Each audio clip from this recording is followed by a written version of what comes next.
The New York City Football Club, they've won 4 straight. They've won 7 of 8, just 1 loss in their last 10. Now poised for San Jose with, unofficially, the return of Maxi Moralez. And since we're live, verdict is in. Former President of the United States, a convicted felon on all 34 counts. That and much more coming up on NYCFC Views. Turn up your volume. Because you're about to listen to The Sick Podcast. NYCFC Views. Collins approaches the shot, and New York City wins the first MLS Cup on their first try, and they're going crazy. Tiene el tiro y gol! Gol! New York City es el campeón de Major League Soccer. The sickest New York City FC podcast. It's gonna be sick. All right, welcome back, everybody. I'm Glenn Crooks for Roberto Abramowitz, NYCFC Views. We're on at least once a week, sometimes twice. You know, maybe we'll do it 3 times one week, Roberto, if the news is big enough. And there are multiple big news items today. And since we are live, honestly, if we were recording this thing, I don't know how much we'd even bring it up, but about 45 minutes ago, when you have a former president of the United States who is now a convicted felon, obviously there'll be appeals and whatever else takes place in the legal system, but Donald Trump, 34 counts of falsifying business records in the first degree, guilty on every one of those counts. You know, obviously unprecedented, just the fact that a former president is a convicted felon, but he used the words afterwards, disgrace and corrupt, and he's referring to the judge. And honestly, when you think closely about it, he's really describing himself. Maybe there's a Freudian internal slip there or something. But of course, that's what he said after 2020. Donald Trump is an interesting character, and he is now a criminal. Well, yeah, a convicted one anyway. He's been a criminal for a while, I guess, but they caught him this time. Yeah, and he's convicted. Alvin Bragg, 34 for 34. That's a pretty impressive number.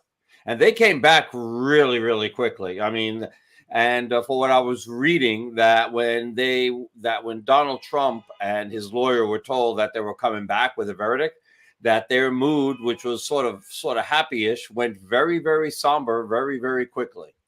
So that was a situation that, and they knew what was coming. And sure enough, 34 for 34. So the prosecution did a very good job of presenting its case to 12 ordinary American citizens who were on that jury and who all agreed that he was guilty on 34 counts. Yeah, the 34 system worked. The 34 for 34, that's almost Daniel Gazdag penalty kick numbers. Funny thing, I was actually thinking about that to tie that back in. It's better than Gazdag. Better than Gazdag. Well, that's better than Gazdag, yes. All right. Well, we both learned today, Roberto, that and it really is it's a massive day. I don't even know how many people are watching because maybe they're tuning into I was just praying that the verdict came in before we started our live podcast. But hopefully people are hanging out with us. Maxi Moralez. So unofficially, we've learned that he'll be in the squad for the game against the San Jose Earthquakes, and we heard a couple of an areas of smiling Maxi because he's returned to training. He's coming off this ACL injury, which happened against Vancouver last September. And remember, he'd only played 4 games after coming back from Racing Club. He was reacquired by New York City. That was a big deal. And it certainly was a big deal, his absence, as they were trying to secure a playoff spot. But in less than 9 months, he may take the field at some point against the San Jose Earthquakes on June the 1st, 2024. So we'll see what happens first in the squad, and I'm sure it really depends on what's happening in this game.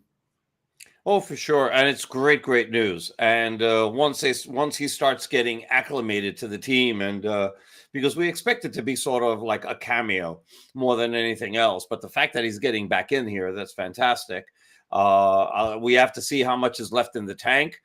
Obviously, you know, he's coming back from a pretty severe injury and a pretty serious injury, but he's well enough to be able to play. We had originally thought he was going to come back against Columbus, but based on the information that we're hearing, that has now been pushed ahead 2 weeks. And that's a considerable amount of time. So, you know, I guess if he can train at full speed, might as well get a 20-minute run at full speed. Yeah. Well, the club puts out on YouTube, it's called Inside Training, and many of those watching us here, maybe they tune into this every week. But he's featured pretty prominently in training today. It was from today's session, and full contact, and he's been in full contact for a couple of weeks now. So, well, look, if you just pull up his record, and you know his best season was 2019 when he had 7 goals and 20 assists. Only Valderrama has more assists in a single season, and that was way back in 2000. And Kleshton also had 21 years. Sasha Kleshton with the Red Bulls in 2016. But it's not just been that. 26 goals, 69 assists in his 166 regular season games. All-time assist leader for New York City. He's a club legend. I mean, there should be consideration of a statue when it's all said and done. For Maxi Moralez. He's been that important to the club. Oh, for sure. I'm so happy that he's back. I'm happy that he's able to now, you know, show what he can do and help this team, because he's definitely going to help offensively. I mean, he's the type of guy who's going to be able to put other players in really good positions. So, and that would it also cause a little bit more of a logjam and fight for minutes up there, because if he's going to be playing the 10, then Santi Rodriguez has got to move to a wing. And then you got Hannes Wolf that has been playing very well. And then now you have the other side. Ojeda's been okay. Yeah, we haven't seen. Don't get so far ahead of yourself here.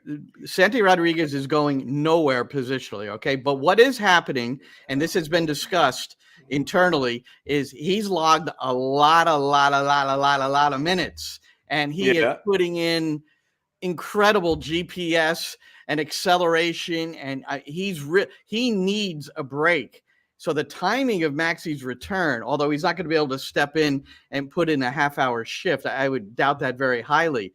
But in the coming weeks, and then with the League's Cup, and this is going to be, I think, a chance to at least give Santi Rodriguez a bit of a break, because there's no way that Santi Rodriguez can play this many minutes at this velocity and intensity, you know, throughout a whole season, and then hopefully a playoff. And that's what you're looking at here. So it's the timing of his return is really fruitful, I think. And you sound like one of those anti-Tom Thibodeau guys. What are you talking about?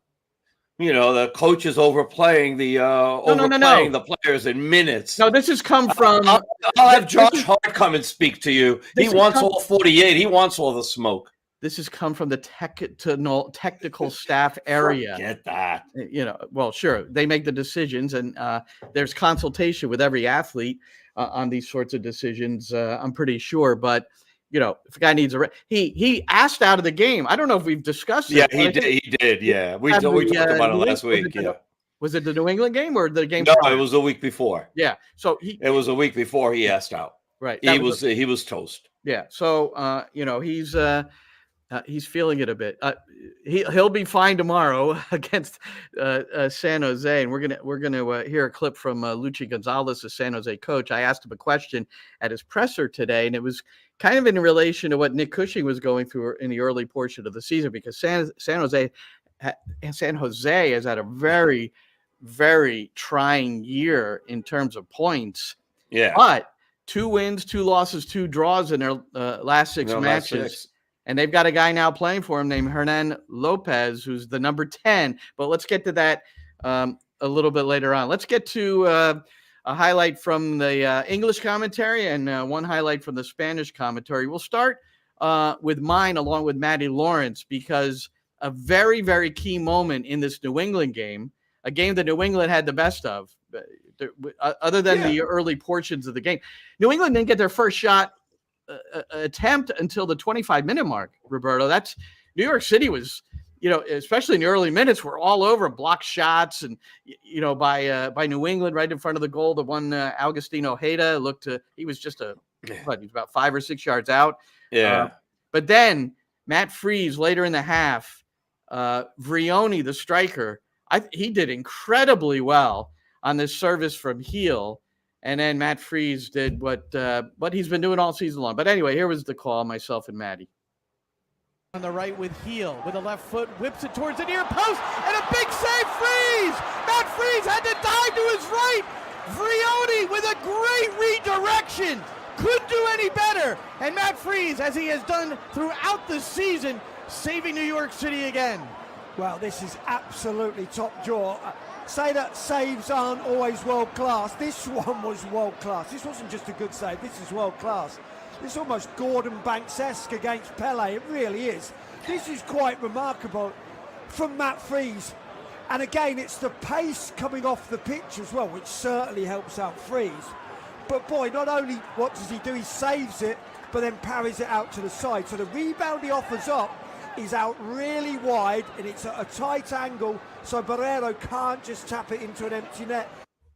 Well, first of all, the cynical man for the UK calling it a world-class save, that's one thing. And then pulling out Gordon Banks' save on Pelé in the 1970 World Cup in Mexico, right in the midst of this is why. So we're on Apple TV tomorrow, MLS Season Pass. This is why you've got to use the drop-down and listen to our English hometown commentary when these games are on at home. And then it's why you should sync up English and Spanish when we're on the road. Who's doing that? But so I wanted to compliment Maddie. And that was quite a save by Gordon Banks. That's considered like the best save ever. It's got. It was a great save without a doubt. So, anyway, Freese has been fantastic. That's one of 6 saves. I got some. One of 6 saves for Freese on the night. He's 3rd in the league in saves with 58. He is the he is the absolute MVP through what is it now? 16 matches for New York City. He is. I want to talk about just the defense in general, okay, and the team defense in general. Obviously, Matty Freese has a ton to do with this, and he's right in the middle of this conversation. New York City right now is number 2 in the league in goals allowed, tied with 3 other teams and 3 goals behind. The Columbus Crew is number 1 with 13 goals, but they've only played 14 games. New York City has allowed 16 goals in 15 games. They're in a 4-way tie with Charlotte, Cincinnati, and Houston for 2nd place in MLS. You should check out Columbus's goals scored. It also. Let's leave that to the side. There's a reason why Columbus isn't playing in the United States on Saturday. Yeah. Right. They're playing in Mexico against Pachuca for the Champions Cup. Okay. They've been just an absolute fantastic team. There's a reason why they're champs, and there's a reason why they're playing this game against Pachuca, because they're damn good. So but we've focused so much, I guess, on the fact that, the lack of scoring for a good part of the season. Now that New York City has been going through a better run and they're getting basically 2 goals a game, not this week, but, doing enough necessary to win. There's a couple of things that have stood out. Defensively, the team has been really, really good, and in great part because of Matty Freese. And then the other thing that this team has been able to do is something that they weren't able to do early in the season, and we saw that in the game against Portland, which was game number 3. And that was see out a game. Now New York City is seeing out games regularly. If New York City gets a lead in the second half, they're not losing it. That's what this has been. But what you can. I don't disagree. No, they didn't have a lead against Colorado. They lost 2-0. They didn't have a lead there. No, but sometimes and New York City, let's face it, they've been a little fortunate as well. So when you say, close it down, and, I just remember Philadelphia and Carranza, and that wasn't the only case where something could have happened the other way. And those are the kind of fortunate moments that they really, maybe didn't have in 2023, which I know that's been talked about. That's a little bit trite at this point, that they're having the fortune now. But you say all that, and I agree. And the defense starts up top with Monsef Bakrar and the amount of pressure he puts on the two center backs and guides them and forces them to do things maybe that they would rather not do. And that's why he's been in there a bulk of the time, even though he has difficulty scoring goals in 2024. But so when I saw Nick afterwards, I hadn't seen his presser, but I just saw him very briefly and said, he said, that was, not so great, huh? And I just said, what was the deal with Carlos Gil and all the space he had? So Gil had 7 big chances created in the game, 7 chances. And so I had to ask Nick about this as part of my pregame show, which will air tomorrow at 7:15, a Friday night of football in the Bronx at Yankee Stadium. But this is we were talking about Carlos Gil here, and what happened? But here it is. Commentary, and you kind of confirmed it after the game. We kept wondering why, if it was the plan to give him so much space and time and space on the ball, let him deliver. Like you said, you were good in the box defensively, but what happened there? No, I said after the game, my press, it was almost a masterclass in how not to play against him. We were opening spaces. We weren't getting any pressure. We weren't compact. We were open. We were giving him chance to turn in between the lines and run at the back four. It's painful when you're watching it, and it's painful after because it's happened. But it also is a good thing, right? I'm an eternal optimist, and when that happens, it gives you great film to use. It gives you a great platform to work off because every team has this guy, right? Every team has this number 10 DP that dictates the game, and we've been quite good at stopping those guys in the past. Yeah. But when we don't, it's good to highlight. Yeah. Hernan Lopez is the next number 10 that they'll have to face. It's a really good point. So many teams you go up against, but Carlos Gil, he's on a different level probably. But I don't know what you guys thought. But I thought Matty Lawrence was ready to jump out of the booth. To try to go mark him. Well, just to alert somebody that why is this guy not getting marked? Well, he wasn't. Here is his numbers. Okay, here are the numbers that go and support what you thought and what Nick was saying. Okay, he had 1 shot and 1 shot on target. He had 7 key passes. He had 95 touches. They allowed him to touch the ball 95 times. 74 passes, and he completed 92% of those. He had 1 tackle. They only fouled him twice, and he committed a foul. They couldn't catch him because Parks and Pereira were out of position so often. He was just getting him behind him. They were chasing. It's just, if you fouled him, it was going to be an automatic card. That's the way it was oftentimes. And I think the balance of those two as the numbers. That's why James Sands is, I don't want to say he's the most important midfielder, but I think he's the most important midfielder because he knows how to stay home a little bit more discipline-like. And those that's more his position. Both Pereira and Parks are guys, they're more 8s and 6s. They like to go forward. Good thing Parks got forward once, right? Yes, he did. Yeah. He got forward, and he got us all excited. He did. And let's hear that one from the Spanish side of things. This was the game winner, 82nd minute. New York City a defender el empate. Aunque aquí tienen el balón y avanzando. Justin Hack reemplaza a Wolf. Vamos a ver cómo termina formándose. Por ahora hay 4 jugadores de New York City en el área. Viene el centro de Gray. Parks con el gol. Parks con el gol. Parks con el gol. Remate de cabeza. Estamos 1-0. Keaton Parks con su segundo de la temporada. Y New York City, aquí al minuto 82, pone el marcador 1-0 en New England. Y otra vez Parks, otra vez de cabeza. Jugada, no voy a decir de ajedrez, pero sí muy calculada. Tal vez no lo merecía New York City, pero los goles no se merecen, se hacen. Y ahora Parks da su aporte, da su granito de arena para que New York City al menos se lleve o intente llevarse los 3 puntos esta noche.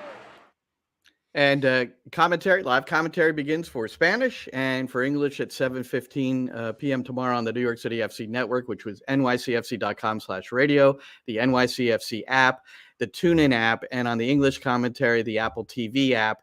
And, well, I thought that was the English commentary for a moment. Parks with a goal. Parks with a goal. It sounded English to me. You're starting to understand Spanish. That's why. Very little by is? little, you're starting to right. get it. All right. To get it. And the funny thing is that I was talking about, how at the beginning of that, I was talking about how, New York City, was making lineup changes right there. And I said, maybe, they're trying to, they looks like they're trying to protect, hold on for the tie. Yeah, because as I'm saying that, why? Because Hack came in for Wolf, so you had a defensive player come in for an attacking player. That's why you thought that. Right. And I said, so New York's here defending the tie, and then I said, New York advances with the ball. Wait, there are 4 guys in the penalty box, and then Gray launches it, and it's a goal. By the way, Tayvon Gray, we got to talk about Tayvon Gray. Tayvon Gray now has set up the last 2 winners, 2 games in a row. He had gone 1 assist in his last 33 games, and now all of a sudden he's got 2 assist winners, if you can call them that, in 2 games in a row. One right on the turf, and the other one perfectly floated right onto Keaton Park's head. So you're right. And to have game-winning assists and back-to-back goals for Tayvon Gray, fantastic, remarkable, kind of unbelievable considering, the recent history of his. And statistically, that says it all. Here's a fullback in a system where they want their fullbacks to get into the attack and be playmakers, and he had 1 assist in the previous 33 games, I believe it was. Yeah. Now, here's look. Defensively, no issues. This has been something we've talked about, and he's exceptional on the defensive side. On the attacking side, he's been a liability. Let's face it. These last couple of games where he's been able to feed the game-winning assists, both wonderful services. Yes, what he has to eliminate from his game, and I think here's what happens, Roberto. I think we should ask him this. I think that there's times where he starts building the confidence, because he makes a couple of good passes, this kind of thing. And then he tries to do like a 1-touch with the left foot that goes off the, outside of his boot, kind of askew right into the midfield, into a counterattack. He still has a tendency to give the ball away in vital positions. And until he eliminates those sorts of turnovers, and they didn't cost New York City against the New York Red Bulls, but whoa. We could look to some of his good things in that game, but he had some really, really derogatory moments. Is that the right word? No, but he had tough moments. Yeah, I think that's a better way to put it. I'm happy that he got the assist. I'm happy of the way the assist came. And it's sort of funny in a way because you've got 2 right backs, and Micha Ilinic has been the starter for most of the season, and mostly because he's supposed to be a better attacker. And yet, I don't believe Ilinic has a point yet this season. I could be wrong. But now Gray has 2 magnificent assists in the last 2 games. It sort of makes it hard to take him out of the game, to take him out of the lineup at this point. Because if he defends better, which he does, and then he can provide something on the attack, which he now has, then it's hard to say, I'm going back to what we were doing. So I expect him to be in the starting lineup tomorrow night. Yeah, we don't have too much of a clue as to what that 11 will be yet. You don't anticipate too many changes when things are going well. It's 4 consecutive wins. When's the last time New York City won 5 in a row regular season? Well, Roberto Abramowitz did the research, and there it is. August 17th, 2019 through September 7th, 2019. You look at some of the names on there, the goal scorers, Castellanos, Maxi. Maybe Maxi could score the goal to make it 5 in a row. Maybe it will. Dos Santos is Eber, by the way. Okay. Where it says Dos Santos, that's Eber. That's Eber. And we see... How about Mackay Steven? Gary Mackay Steven. Matriza is there too. Medina. So some names from the past. 2 goals for Medina in 2019 in 1 game. And in a 2-1 victory over New England at home. And that Red Bulls game drew 28,000 on August 24th, and almost 29. New York City eclipsed 30 with the Hudson River Derby at Yankee Stadium this past Citi Field, excuse me, this past time with the 2-1 win in that game. They did, but now also we would be remiss if we didn't say that the last time that they actually won 5 in a row was 2022. This is 5 in a row in the regular season. They finished 2022 with 3 wins in a row, and then they won their first 2 playoff games before losing in Philadelphia 3-1, and then Philly going on to play LAFC in the final. That the first playoff game was Inter Miami at Citi Field. I'll never forget Phil Neville saying later that was a very English atmosphere, like going to Fulham, or it had that kind of feel. And I remember Nick Cushing saying that later, that it was that sort of intensity at Citi Field. He felt that he compared that Red Bulls Derby match with 30,000 plus to what happened against Inter Miami in terms of how the crowd was just, right. And that crowd was less. That crowd was somewhere around 22 or something like that. But it had something to it. 22 is 23.5. For Phil Neville to say that it had, there was something there. There was something there. Had that mark. So New York City, their crowds can definitely bring it. I mean, when their supporter sections are hyped, and we love to see the supporter section full. We like to see them be there at the start of the game. Let's get it's always nice. The news from the top of the program here. And again, I'm Glenn Crooks, Roberto Abramowitz. We do this NYCFC Views every week. We are live. And we've learned that Maxi Moralez is going to be in the squad. So that's unofficial. It hasn't happened yet, but we've learned that it will happen.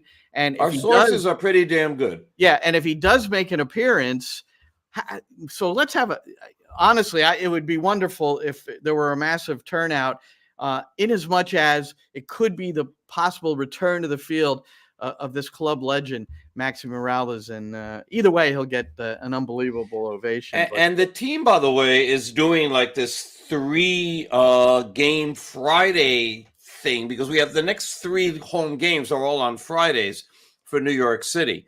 And so I got something in the mail today about this. There's like some sort of a pretty good deal Friday night that they're putting. Well, you don't have season tickets. I do.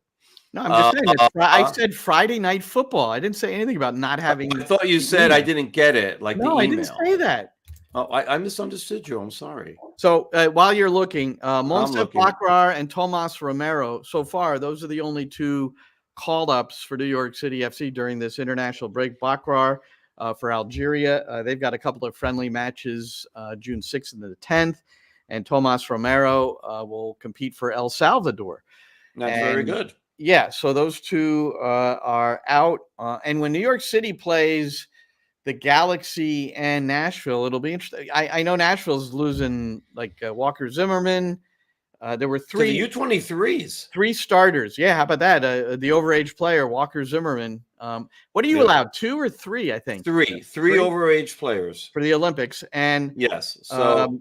And then there were 3. Who are the others? I'm forgetting now. I'm blanking. But there are 3 players that are going to be missing for Nashville, and Bakrar will be back in time for that road trip. So it's at LA, June 15th, and then the following, I think, Saturday at It's not June 15th. It's definitely not June 15th. I think it's June 19th. Okay. Because New York City. Oh, yeah, that's Wednesday. It's Wednesday. You're right. It's the 19th for Galaxy, and then Nashville's on that weekend. Yes, you're right. All right. So here's what New York City has done, okay? They have something called the Friday Night Flex Packs. So if you buy a pack, you get 2 free tickets to a July home game. Are we flexing? So the 3 games are New York against San Jose tomorrow night. And then New York City against the Columbus Crew, that's a damn good game. And New York City against Orlando City, which is a rivalry game. And it's going to be a pretty good game. And if you get games to all 3 of those, so they have the packs that start as low as 6 ticket vouchers for $150. And then you get 2 free tickets to a July home match. All right. How about that? Why is Pretty good deal. why is Orlando billed as a rivalry game? I am saying it's a rivalry game Why? because they came in teams came in at the same time, played the first game. I think there was a little bit early on of measuring against each other. They beat New York City in a U.S. Open Cup, and they beat them once in the playoffs. So those things cause, to me, a rivalry games. Yeah, the one, the playoff game was nuts. Of course, that was the that was a penalty kick one. Yeah, no, that was a nutty game. I don't have a rivalry feel for New York City against Orlando City. I do. I do that with. I have a rivalry. Where do you rank it? Do you rank? So it's Red Bulls first, Philadelphia second, Toronto third. Maybe Toronto moves up to number one after all the crap, and we still they might go over Philly. I think it's to me it's Red Bull one. And that's over clear. Philly, who you beat in the Eastern Conference Final, and they beat Curtin talking about COVID being a common cold, for his players that couldn't play. I get it. Toronto to me is number two. Coach Curtin said something regarding oil. Let everybody chime in on this. So, by the way, we can see your comments if you have any. And hi, Quinny, how you doing? We'll get to your comments in a second, but I will say this, and you guys can chime in on this, and you can write comments on this. How are you seeing comments and I'm not? Where can I see it's on to the right side.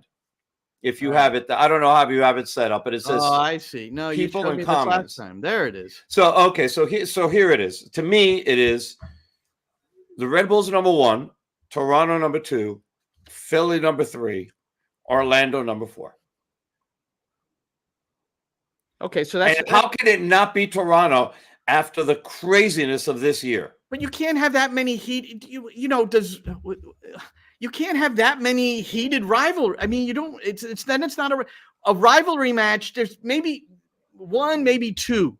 That's a rivalry match. You can't have like half a dozen. I know Quinny disagrees. We have 29 teams in this league. What are you talking about? No, but it's not. It's not the. It's not the NHL back around in the 60s where there were 6 teams. A rivalry match. We're in the same hometown. We're in the same Route 95, New Jersey Turnpike, Philadelphia Turnpike corridor. We had a halftime scuffle, and a head coach was accused, Nick Cushing, of punching a player in the face without evidence. That.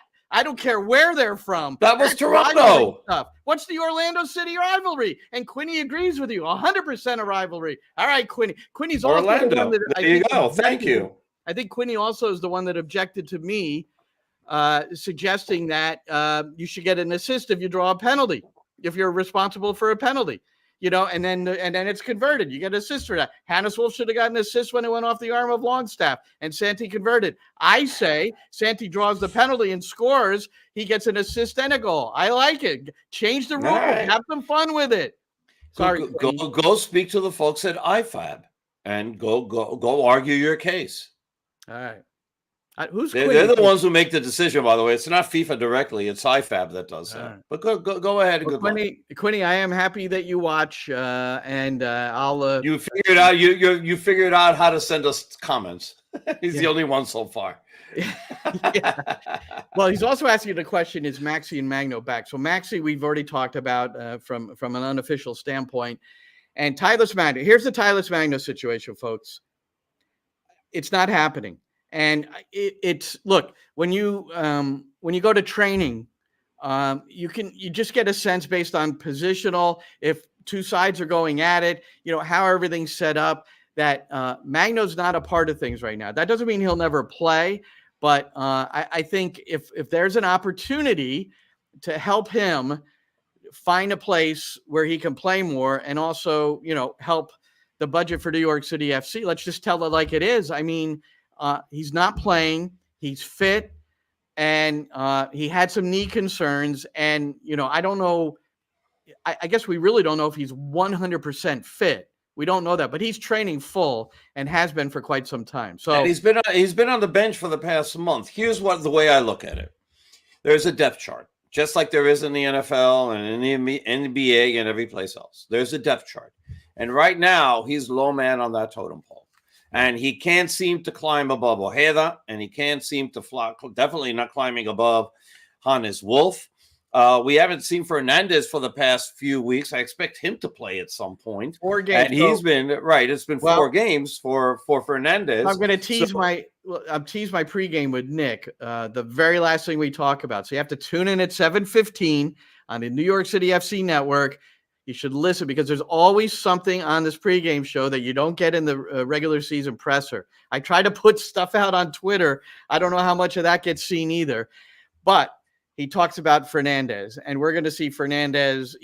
And I equated it to when he put him in the 11 on decision day last year. I don't know if you recall that. And it was like, he said, I've got to give him a run. I've got to give him a run. And that's the essence of what he said to me. So you're right, Roberto. We're going to see him sooner than later. Yeah, well, we have to, because I mean, he was somebody who was integral for New York City at the beginning, and basically midway through the season.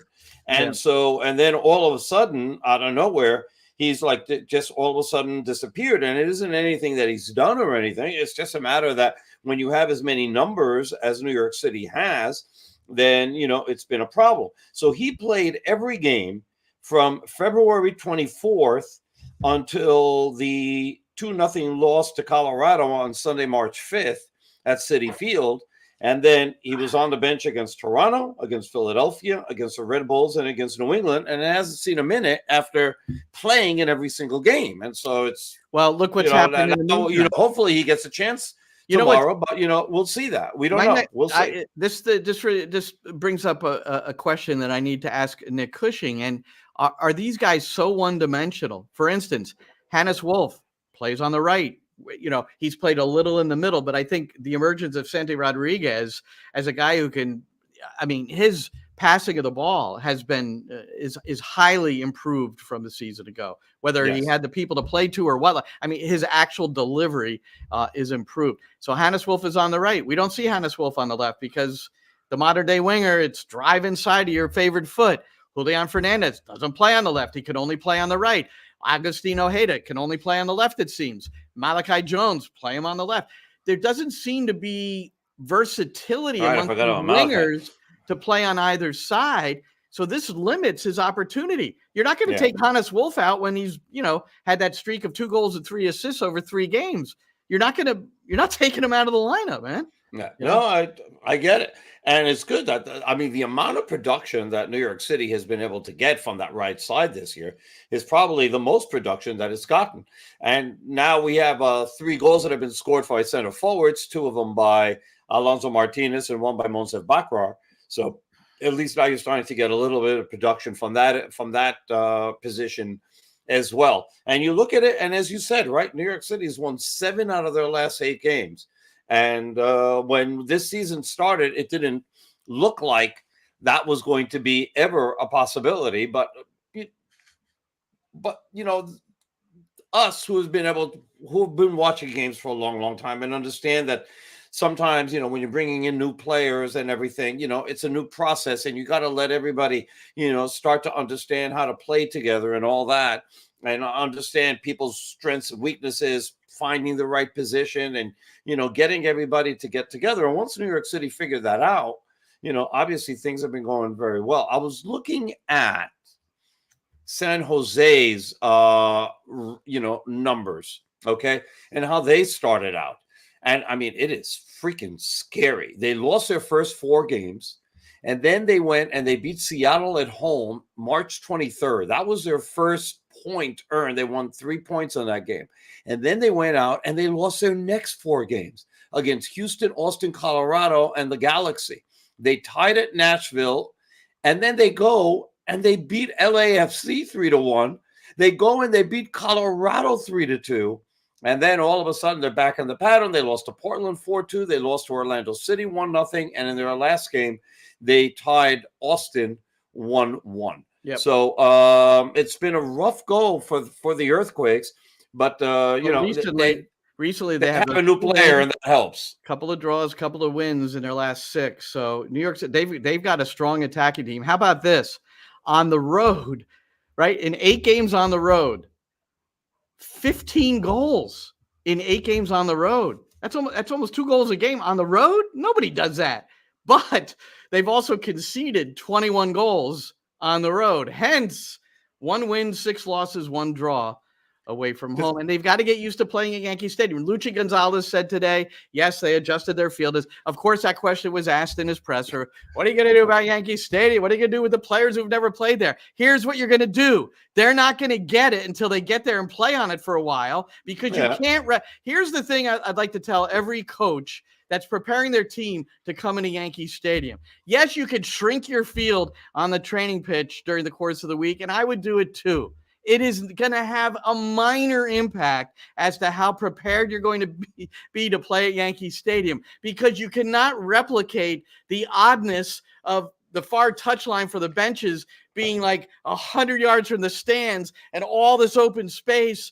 And it takes a while to get used to. So that's what you need to do. And you're not allowed to train on the game field the day before. They were at the Columbia University. That's where they trained today. So that's not going to help. And that was after they were up here. They were That's at Columbia. walking distance from me. Pardon? That's walking distance from me. Well, what do I'm just telling you, they were at Columbia University training on AstroTurf. Well, I wish you had told me. I would have gone. I didn't know till today.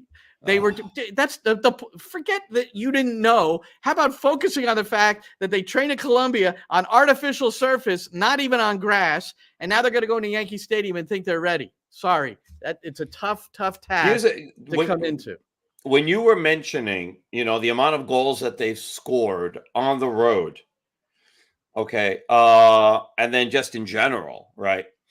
The Earthquakes have lost 17 points from winning positions so far this year. So here's terrible. The alert to New York City fans: if San Jose scores first, don't panic. They've got good players though, so they do. So look out. No more Cade Cowell though. He was doing okay for Chivas. You mentioned Austin FC a couple of times, and that's a future New York City opponent. If you scroll ahead, and tomorrow, this game is the last game until June the 14th when New York City plays host to Columbus. So it should be packed tomorrow, Yankee Stadium. I don't think there's any excuse. And then Maxi's possible return. Let's make this happen. It's more fun for us too if the stadium is packed. Yeah, and again, they got that big deal going on that they're selling tickets that way. So they should have. I just want to see what the weather's like, because that may impact. Oh my God, it's supposed to be a freaking gorgeous day tomorrow. So 75-degree high, and then at 7:00 it should be let me get 73 degrees, sunny. Bring sunglasses. Don't wear your sunglasses. It's not at night. You're pulling a Corey Hart? What's the song line? I'm so cool. What the hell? No, that was a different one. What is it so bright? What was it? My future's so bright. The future's so bright, I gotta wear shades. That's Timbuk3. Okay. That's the name of the group. But the other one I was thinking, I don't have much of a future, so I can't sing that song anymore. I don't have any future really. So stop. And then you've got Corey Hart with "I Wear My Sunglasses at Night."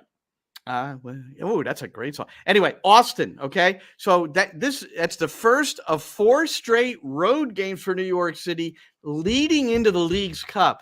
That is a stretch. I mentioned that earlier in the year when things weren't going so well, that I said, boy, they better win these home games in April, because July is rough. At Austin, at Chicago, at Atlanta, at the big rival Orlando. So you want to be ready for that. But you know how hot it's going to be in those places? Every single one. The only one that we get saved at is Atlanta, because we play in a dome. They're all night games, though. But I know it's hot. It's still ridiculous. But Austin, did you see today that? And this is interesting because they plucked a player from Red Star Belgrade, which is the former home of Jovan Mijatovic, the 18-year-old, a 25-year-old Ghanaian who has scored in the Champions League. He has scored in the World Cup. So Osman Bukhari signed today with Austin FC. So when New York City plays Austin, and this is a position that they have really been limited in, much like New York City without a striker last year. It's been the same sort of situation. Driussi without much support. Well, he's got some now, and waiting for his P1 visa. Now, That's not an easy proposition either. Mijatovic to get his visa, crazy. Also, Tanasievich, remember how long it took him to get in here? Yeah. The U.S. Embassy in Serbia, apparently not kind to those who want to make their trip over to the States to play in Major League Soccer. So we'll see. We'll see how long it takes this guy to get there. So, all right. We've got less than 5 minutes, so go. All right, kicking it around. We have to end early today. Kick it around.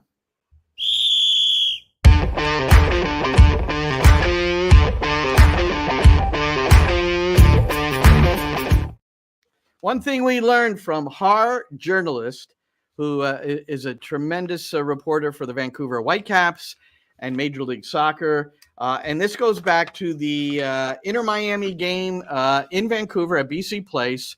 That Miami ended up winning 2-1. They won it without Lionel Messi. They won it without Luis Suarez. They won it without Sergi Busquets.